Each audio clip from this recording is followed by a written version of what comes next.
Penciptaan itu ternyata tiada henti. Tidak ada titik henti proses penciptaan. Makanya orang-orang fisika juga mengatakan bahkan alam semesta ini sebetulnya tidak pernah berhenti berkembang. Jadi bumi ini, alam semesta ini terus mengembang. Terus mengembang. Kita tidak melihat kejadian apa-apa di sekitar bumi kita. Padahal sebetulnya ya laporan dari teleskop yang dipasang di luar angkasa, mereka melaporkan ternyata begitu banyak kejadian di sana. Bahkan yang disebut dengan kematian bintang, kemudian bagaimana bintang-bintang yang mati itu ditelan oleh lubang hitam, bagaimana massa yang masif itu meledak, bahkan itu terus-menerus terjadi. Cuman ya alhamdulillah ya, kejadian itu tidak disaksikan dekat dengan bumi kita, sehingga kita di sini merasa aman, nyaman, seakan-akan bahwa bumi ini statis. Padahal sebetulnya alam semesta ini terus berkembang dan dinamis. Oleh karena itu maka proses penciptaan itu terjadi setiap saat, tiada henti. Jadi setiap saat dalam hidup adalah saat penciptaan. Tiada henti. Dan semesta ini berkelimpahan tiada batas. Jadi oleh karena itu ada kata-kata bijak yang sangat luar biasa. Ya, bumi ini sebetulnya cukup buat semua orang yang bersyukur. Tapi bumi ini mungkin saja tidak cukup bagi satu orang yang serakah. Oleh karena itu maka jangan khawatir para sahabat. Berapapun penduduk bumi ini ya yang datang dilahirkan, tentu saja ya sang pemilik semesta sudah tahu bagaimana cara untuk mencukupi semua kebutuhannya. Yang paling penting kita bisa menggunakan pikiran dan perasaan kita selalu positif. Apalagi kalau pikiran dan perasaan kita itu bisa melampaui 51%, tentu saja ya semakin volume pikiran dan perasaan kita semakin positif, maka hal yang positif akan semakin datang bertubi-tubi dalam kehidupan kita. Itu yang disebut dengan keberlimpahan. Oleh karena itu, ya, mari kita ajukan sesuatu permohonan dengan jelas, ya, lewat pikiran dan perasaan kita. Jadi barangkali kita sering mengatakan, kok ya permohonan saya tidak dikabul. Mungkin saja, ya, apa yang kita ajukan itu permohonan kita ini kurang jelas, ya. Artinya tidak diperjelas ya di pikiran dan perasaan kita. Segala sesuatu yang kita dambakan akan datang kepada kita kalau itu sudah diperjelas di pikiran dan perasaan kita. Diperjelas di pikiran dan perasaan kita. Bagaimana cara memperjelas itu? Itu yang akan saya sampaikan saat ini. Ya. Jadi dalam episode kita kali ini akan dijelaskan betapa mudahnya memperoleh uang. Betapa mudahnya memperoleh kesehatan. Betapa mudahnya bisa mencapai karir yang kita inginkan. Betapa mudahnya kita bisa melakukan usaha. Betapa mudahnya kita bisa memiliki hubungan dengan kekuatan cinta. Semua itu sebetulnya sangat mudah kalau kita tahu ilmunya, tahu caranya. Oleh karena itu maka dalam episode yang kelima ini akan dijelaskan rahasia mudah, langkah-langkahnya. Proses penciptaan ini seperti apa? Bagaimana cara mewujudkan segala sesuatu keinginan kita, bahkan keinginan yang spesifik sekalipun. Di sini ya akan diberikan rahasia untuk memperoleh yang diinginkan atau untuk mengubah sesuatu yang tidak kita inginkan. Karena apa? Memperoleh yang kita inginkan atau mengubah sesuatu yang tidak kita inginkan, sebetulnya prosesnya sama saja. Semua ada di pikiran dan perasaan kita. Ya, itu. Baik ya. Nah, kembali kepada proses penciptaan. Bagaimana proses penciptaan? Kembali lagi para sahabat. Kita harus kembali mendudukan bahwa dalam Quran surat Al-Fatihah Allah mengatakan Alhamdulillahi Rabbil Alamin. Segala puji milik Allah dan Allah adalah Rabb bagi sekalian alam. Jadi kalau alamin itu dalam bahasa Arab itu sering diartikan berasal dari kata alamat. Jadi alamat itu adalah ciri. Karena apa? Semua yang di semesta ini, baik yang kelihatan maupun yang tidak kelihatan, menandakan keberadaannya, menandakan kehadirannya. Karena tidak ada satu ruang pun di semesta yang tidak ada kehadirannya, yang tidak ada keberadaannya. Jadi sebetulnya ya bukan Allah yang ada dalam diri kita, tapi diri-diri kita ini, semua makhluk ini sebetulnya ada dalam dirinya Allah, ada dalam dirinya Tuhan. Oleh karena itu, orang-orang yang sampai hari ini merasa ada ilusi keterpisahan dengan Tuhannya, sama saja seperti seekor ikan yang setiap saat mengambil kehidupan dari samudra, tapi dia masih mempertanyakan di mana samudra. Makanya sekali-kali ikan itu perlu loncat dari samudra.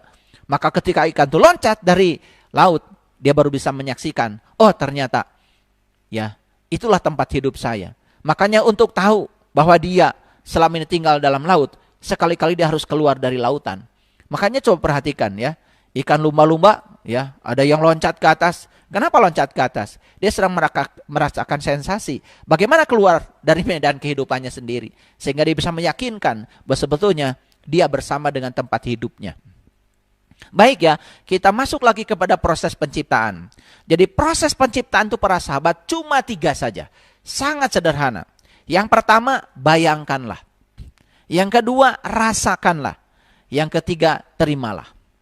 Ini kata-katanya sederhana, tetapi harus dipahami dengan cermat. Jadi yang pertama, bayangkanlah. Yang kedua, rasakanlah. Yang ketiga, terimalah. Nah, oleh karena itu maka Einstein pernah mengatakan, ya, jadi kalau pikiran itu hanya menghubungkan kita dari A ke B. Sedangkan imajinasi bisa menghubungkan kita dari A ke B, ke C, ke D, sampai ke Z. Bahkan tanpa batas. Itulah hebatnya imajinasi. Jadi imajinasi yang saya maksud di sini, ya. Bayangkanlah, rasakanlah, dan terimalah. Bagaimana membayangkan? Langkahnya seperti apa? Awas, jangan salah ya. Yang pertama, gunakan pikiran untuk memfokuskan dan membayangkan apa yang kita inginkan. Tentu saja, ya, alatnya adalah pikiran. Yang pertama, gunakan pikiran untuk memfokuskan dan membayangkan apa yang kita inginkan. Yang kedua, bayangkan diri kita berada bersama dengan yang kita inginkan itu. Jadi tidak cukup hanya dengan membayangkan apa yang kita inginkan. Tidak cukup hanya dengan memfokuskan pikiran kita pada yang kita inginkan. Tetapi harus melampaui yang kedua. Apa itu? Bayangkan diri kita berada bersama dengan yang kita inginkan itu. Jadi yang kita sudah bersama dengan yang kita inginkan itu. Walaupun masih dalam pikiran, tapi pikiran sudah bisa menjangkau ke sana. Itu hebatnya pikiran. Pikiran itu luar biasa, ya, jangkauannya sangat luas.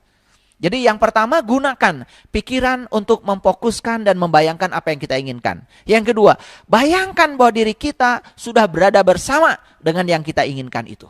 Walaupun baru dalam pikiran. Lalu yang ketiga, bayangkan diri kita melakukan berbagai hal dengan apa yang kita inginkan itu. Jadi kita ini ya sudah melakukan berbagai hal. Walaupun baru di tingkat pikiran dengan yang kita inginkan itu. Dan yang keempat, bayangkan diri kita memiliki yang diinginkan itu.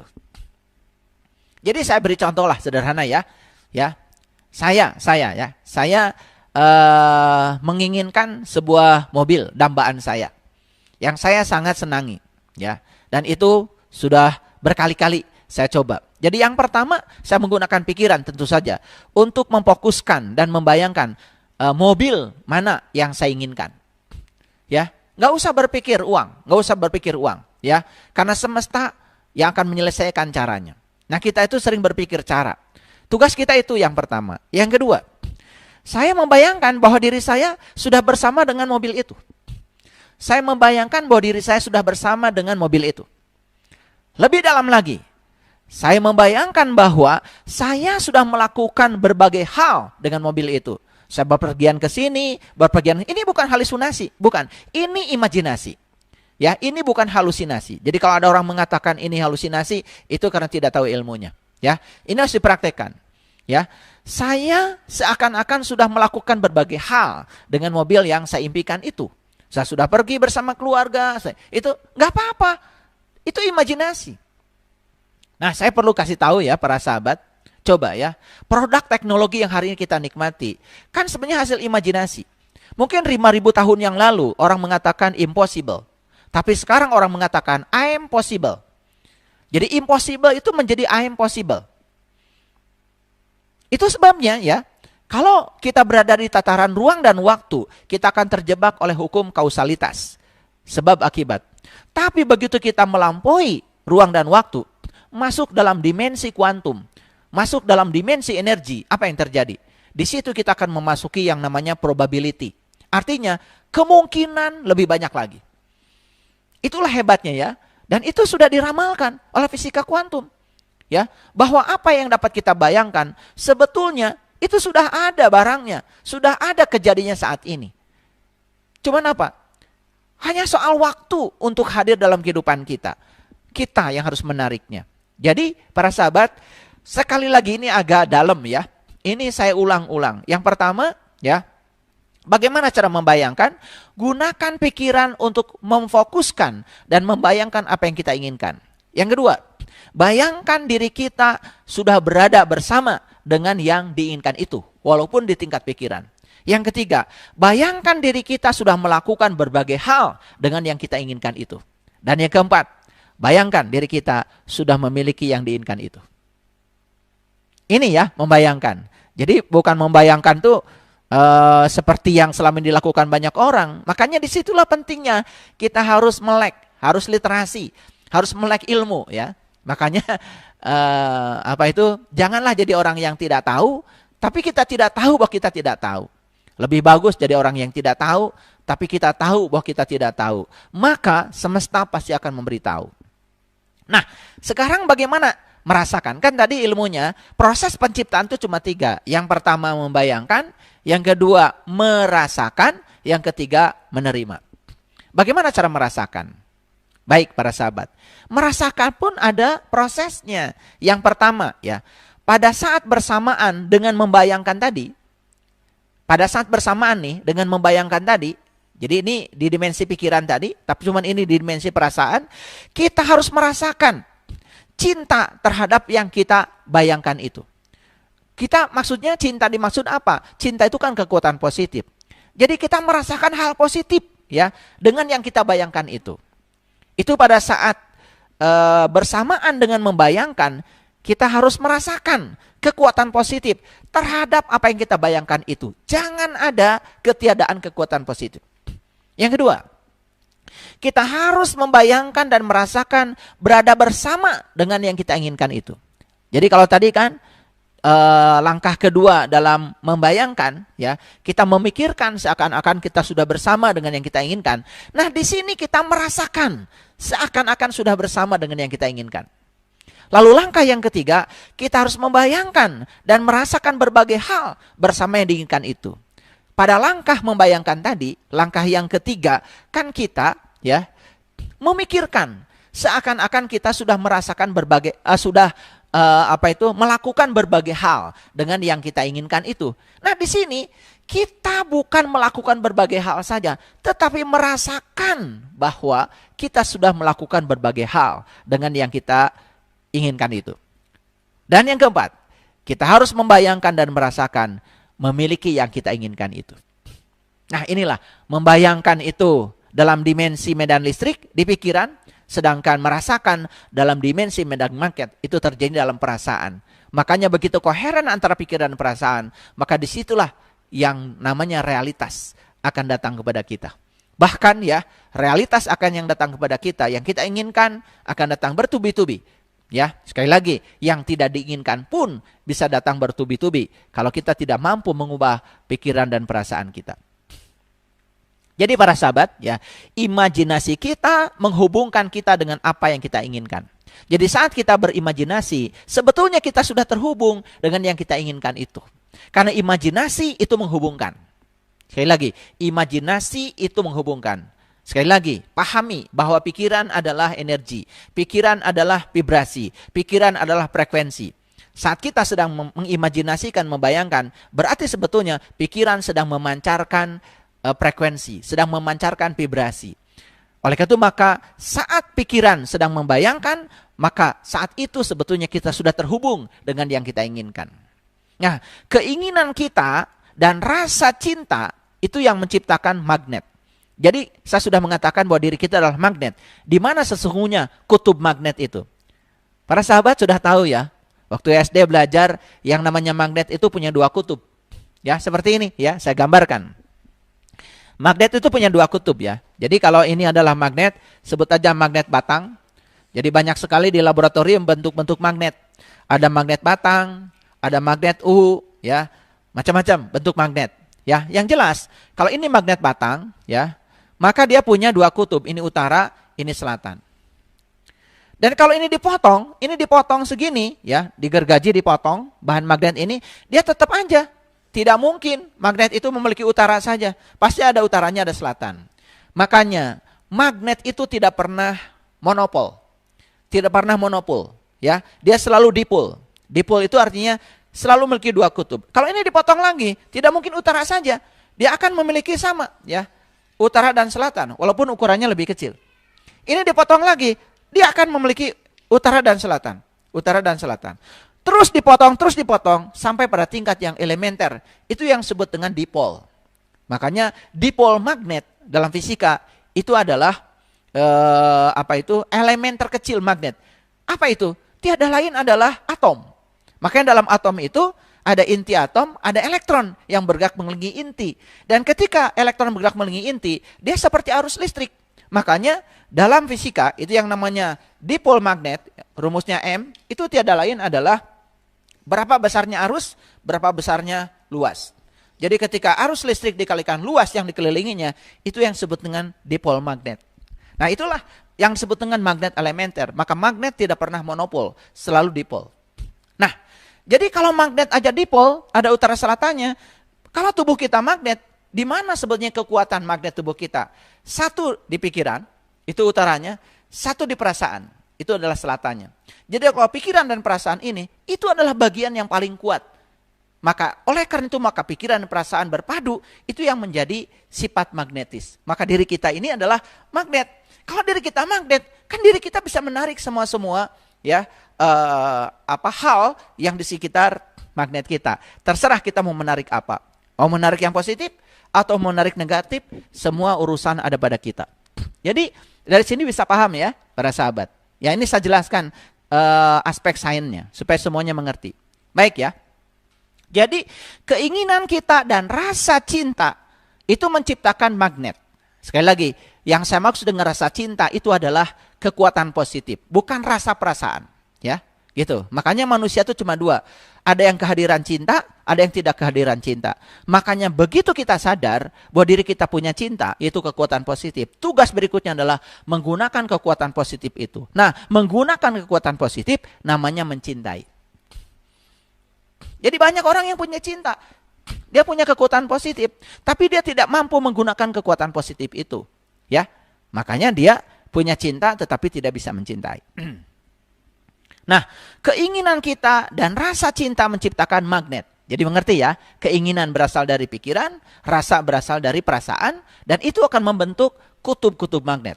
Makanya kalau digambarkan medan magnetnya seperti ini para sahabat. Jadi bagian yang ini itu, jadi magnet itu ya punya yang disebut dengan garis gaya magnet. Ya seperti ini. Keluar dari utara masuk ke selatan. Ini juga sama. Keluar dari utara masuk ke selatan. Nah, bagian yang sini terus begitu ya. Gitu. Ini juga sama. Nah, perhatikan ya. Bagian yang sini, ini kalau digambarkan semuanya, ini kan bagian yang paling rapat. Bagian yang paling rapat. Bagian yang paling rapat. Tapi bagian sini renggang. Itu artinya bagian sini kekuatan magnetnya kuat. Bagian sini kekuatan magnetnya kuat. Dan ternyata bumi kita pun sebetulnya dipol. Karena bumi ini punya kutub utara magnet, punya kutub selatan magnet. Bayangkan ya, bumi saja magnet. Jadi sebetulnya semua yang di alam ini bersifat magnet para sahabat. Cuman kita tidak pernah menyadari. Kalau tubuh kita ini istrinya cuma dua. Tubuh kita isinya cuma dua. Satu listrik, dua kimia. Makanya kalau sistem kelistrikan dan kimiawi tubuh kita bagus, maka tubuh ini akan memproduksi hormon-hormon yang menyehatkan. Tubuh kita menjadi sangat sehat, tidak mudah sakit. Sebaliknya ya, kalau sistem kelistrikan, sistem kimiawi dalam tubuh kita itu kurang bagus. Itu yang menyebabkan tubuh kita sangat rentan terhadap penyakit. Ya, jadi disinilah pentingnya peran diri kita dalam proses penciptaan. Yuk, kita mau berperan apa dalam proses penciptaan gitu? Ulangi ya, proses penciptaan cuma 3. Membayangkan, merasakan, kemudian menerima. Nah, kuncinya di mana? Kuncinya di membayangkan, tadi ada 4 langkah, di merasakan ada 4 langkah. Ulang-ulang para sahabat, sampai para sahabat mengerti ini. Lalu dipraktekkan. Laporkan pada saya. Luar biasa ya hasilnya. Baik. Nah, jadi Yang tadi baru 2 langkah ya. Yang pertama membayangkan, yang kedua adalah merasakan. Nah, bagaimana langkah untuk menerima? Awas ya, menerima tuh bukan begini, bukan begitu ya. Ini ada ilmunya. Yang pertama, langkah yang pertama. Kekuatan cinta atau kekuatan positif akan bekerja lewat kekuatan alam. Jangan lupa ya, kekuatan positifnya akan bekerja lewat kekuatan alam. Jadi alam ini ya tidak diam. Dia punya kekuatan. Baik yang kasat mata maupun yang tidak kasat mata. Untuk apa? Untuk menghadirkan apa yang kita inginkan. Jadi sebetulnya yang kita inginkan ini tentu saja bukan dihadirkan oleh kita, dihadirkan oleh kekuatan alam. Nah, sekarang bagaimana kekuatan cinta kita itu bisa ya menggerakkan agar kekuatan alam bekerja untuk menghadirkan yang kita inginkan. Itu langkah yang pertama. Yang kedua, pahami kekuatan alam akan menggunakan berbagai keadaan, kejadian, orang untuk menghadirkan apa yang kita inginkan. Jadi, ya cara alam menghadirkan yang kita inginkan ini pasti dong menggunakan berbagai keadaan atau orang, ya, atau apa saja yang menjadi lantaran. Kan tidak mungkin kan uang jalan ke rumah kita karena dia tidak punya kaki. Pasti datang ke rumah kita itu ya lewat kita berhubungan dengan orang, mungkin saja ada hubungan bisnis, ada hubungan apa, ada hubungan kasih sayang, sehingga orang bisa memberikan uang. Kan uang itu datang kepada kita dibawa oleh orang, tapi orang ini digerakkan siapa? Digerakkan oleh kekuatan alam. Lalu kenapa alam bisa menggerakkan orang ini? Karena kita yang mengundangnya. Kita yang mengundangnya lewat pikiran dan perasaan kita. Ya, itu mekanismenya. Jadi apapun yang kita inginkan, kita harus menginginkannya dengan sepenuh hati. Jadi kenapa yang kita inginkan tidak datang kepada kita? Saya pastikan para sahabat menginginkannya tidak sepenuh hati. Membayangkan dan merasakannya tidak sepenuh hati. Langkah membayangkan dan langkah merasakannya belum tahu caranya. Dan saat ini di episode yang kelima saya beritahu caranya. Luar biasa ya, silakan dipraktekkan. Jadi keinginan itu adalah cinta. Kembali lagi kepada episode yang pertama, episode 1. Adakah teknologi ini kalau tidak ada cinta? Tidak ada, bukan? Karena apa? Para ilmuwan melakukan penelitian, ya. Penelitian tentang optik, penelitian tentang listrik, tentang magnet, tentang gelombang, tentang termodinamika. Kan semua itu karena ada keinginan. Keinginan untuk mendapatkan sesuatu, rahasia alam, yang ketika rahasia itu diciptakan dalam teknologi, membuat kehidupan manusia menjadi mudah. Coba bayangkan para sahabat, apakah video ini bisa dinikmati oleh para sahabat kalau tidak ada kamera? Apakah video ini bisa dinikmati para sahabat kalau tidak ada IT? Kan tidak ada. Dan semua penciptaan, semua penemuan, bukankah sebetulnya berasal dari keinginan positif yang dimiliki oleh para ilmuwan? Maka kita harus berterima kasih pada mereka. Kalau nggak ada mereka, tidak ada teknologi. Jangan menganggap mereka ini ya cuma-cuma. Karena penemuan itu sambung menyambung para sahabat. Dan tidak ada satu penemuan yang berdiri sendiri. Ya, semua penemuan itu bersambung menyambung. Makanya kalau dalam riset selalu ada yang disebut dengan rekomendasi atau saran. Jadi riset ini bisa dilanjutkan untuk kondisi yang berbeda. Itu kan biasanya seorang peneliti ngasih saran di akhir kesimpulannya. Dan saran itu untuk ditindaklanjuti oleh peneliti berikutnya. Karena apa? Keterbatasan waktu. Ya, karena apa? Kan tidak ada orang yang abadi. Tetapi ilmu pengetahuan abadi. Sambung menyambung. Itulah luar biasanya. Makanya tidak ada satu barang pun yang saat ini dinikmati oleh kita hasil kita sendiri, bukan? Bahkan kita tidak pernah memakan beras hasil tanaman kita. Mungkin, ya. Karena apa? Beras yang kita makan hari ini kan hasil tanaman orang lain. Betul nggak? Tidak ada orang makan beras sekalipun petani. Petani tidak ada yang kemudian menunggu untuk makan nasi 3 bulan sampai beras yang ditanam oleh dirinya itu jadi. Kan tidak, ya. Jadi saat petani itu nanam padi, dia juga harus makan, bukan? Dan bisa jadi yang dia makan bukan beras hasil tanamannya, hasil orang lain. Jadi sebetulnya dalam hidup ini kita sangat banyak utang budi, bukan, kepada banyak orang. Jadi kalau kita sadar bahwa kita banyak utang budi kepada banyak orang, Mana mungkin kita melakukan keburukan dalam hidup. Baju yang saya pakai ini, entah berapa ribu orang yang terlibat. Siapa yang nanam kapasnya, saya juga nggak tahu. Siapa yang memanjat sehingga kapas itu bisa dipanen, saya juga tidak tahu. Siapa yang memintal menjadi benang, saya tidak tahu. Siapa yang memintal menjadi kain, saya juga tidak tahu. Ya, saya tahunya yang menjahit ya saya tahu. Setelah jahit kain, yang menjahitnya saya tahu. Cuma satu aja, tukang jahitnya saya tahu. Tapi siapa yang bikin kancing, saya juga tidak tahu. Siapa yang bikin pewarna ini, saya juga tidak tahu. Jadi kalau saya pakai baju ini dengan kesadaran, para sahabat, betapa banyak di satu barang yang saya pakai saja, ribuan bahkan jutaan orang terlibat. Jadi sebenarnya kita tuh punya banyak utang budi. Spidol ini bukan buatan saya. Mic yang saya pakai bukan buatan saya. Dan mic ini tercipta dari berbagai elemen. Setiap elemen ada penciptanya. Bayangkan, ada kabelnya, siapa yang menciptakan kabel? Siapa yang menemukan konduktor? Aduh, kalau kita berpikir seperti itu ya, kita ini hidup jadi malu ya. Kita sudah berkarya apa dalam kehidupan ini? Makanya aneh ya. Makanya orang-orang yang dangkal pengetahuannya, cuma bisa menyalahkan, cuma bisa menghujat, menebarkan kebencian. Sebetulnya orang yang semacam itu sederhana ya. Karena dalam dirinya tidak punya cinta, tidak ada kekuatan positif. Ya, tidak ada cahaya dalam dirinya. Yang ada cuma kegelapan. Ya, makanya ada cinta atau tidak ketiadaan cinta. Itu aja ya, para sahabat. Nah, dalam menerima ini, jadi yang pertama, kekuatan cinta akan bekerja lewat kekuatan alam. Baik yang kasat mata atau yang tidak kasat mata. Untuk menghadirkan apa yang kita inginkan. Yang kedua, kekuatan alam akan menggunakan berbagai keadaan, kejadian atau orang untuk menghadirkan apa yang kita inginkan. Yang ketiga, apapun yang kita inginkan, kita harus menginginkannya sepenuh hati. Bagaimana kita membayangkannya? Bagaimana kita merasakannya? Yang keempat, keinginan adalah cinta. Bila keinginan tidak meletup-letup, atau keinginannya itu biasa-biasa saja, tidak meletup-letup di dalam diri kita nih, maka kita tidak akan memiliki kekuatan yang cukup untuk menuai kekuatan cinta itu. Artinya, keinginan itu harus meletup-letup ya. Harus meletup-letup, harus kuat di sini.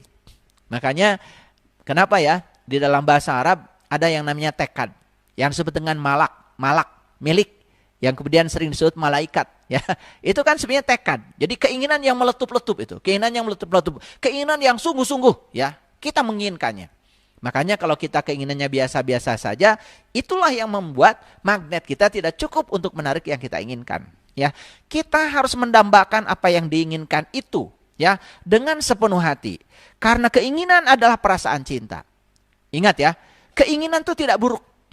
Karena keinginan untuk mendapatkan sesuatu yang positif. Misalkan kita ingin uang kita banyak. Agar kita bisa berbagi, bisa menolong banyak orang, bisa menyelamatkan banyak orang, bisa menyekolahkan banyak orang yang putus sekolah. Keinginan itu kekuatan cinta, para sahabat. Ya, keinginan itu kekuatan cinta. Ya, jangan terjebak oleh kata-kata. Ya, perhatikan substansi yang saya sampaikan. Dan kita harus memberikan cinta untuk menerima apa yang kita sukai. Jadi, ya, saya sudah sampaikan. Ya, bagaimana rasa kita terhadap uang? Bagaimana rasa kita terhadap hubungan? Bagaimana rasa kita terhadap kesehatan? Rasa kita terhadap semua itu menentukan. Kalau rasa kita negatif, misalnya sederhana saja, ketika diajak sama saya, minggu depan kita ke Bali yuk. Nah, kalau rasa kita negatif, langsung, wah, uang dari mana? Itu rasa kita terhadap uang sudah negatif, maka kita tidak akan pergi ke Bali. Tapi setidak-tidaknya kalau rasa kita positif, yuk, pasti ada uangnya. Pasti saya punya uangnya. Pasti saya ke Bali. Kalau rasanya positif terhadap uang, uang juga akan datang. Jadi sebetulnya rasa kita yang menarik. Nah, jadi ketika rasa kita positif akan menarik hal yang positif. Berarti yang kita inginkan. Kalau rasa kita tidak positif, kita menarik yang tidak kita inginkan. Apa itu? Ketiadaan uang. Sehingga orang pergi ke Bali, kita tidak ikut pergi ke sana. Karena apa? Ya karena kita ya tidak sepenuh hati menginginkannya. Dan ini dianggap sepele ya, padahal ini adalah hal yang sangat bagus ya, sangat penting ya. Ini adalah kuliah yang sangat penting para sahabat. Oleh karena itu, pahami, cermati setiap kata yang saya sampaikan, coba mulai dipraktekkan dalam hidup ya. Jika perlu nanti kita kopi darat lah ya. Silahkan ya kalau tidak percaya dengan apa yang saya sampaikan ya. Itu luar biasa ya, luar biasa. Dan saya sekali lagi tidak pernah mau menyampaikan sesuatu yang saya tidak mengalaminya, yang saya tidak merasakannya, yang saya tidak mengetahuinya, yang saya tidak memahaminya. Saya tidak berani menyampaikan sesuatu yang cuma apa kata orang. Yang saya sampaikan ini adalah apa kata saya, sudah teralami oleh saya sendiri dan sekarang saya bagikan. Ya, semoga ini bisa menginspirasi para sahabat semuanya.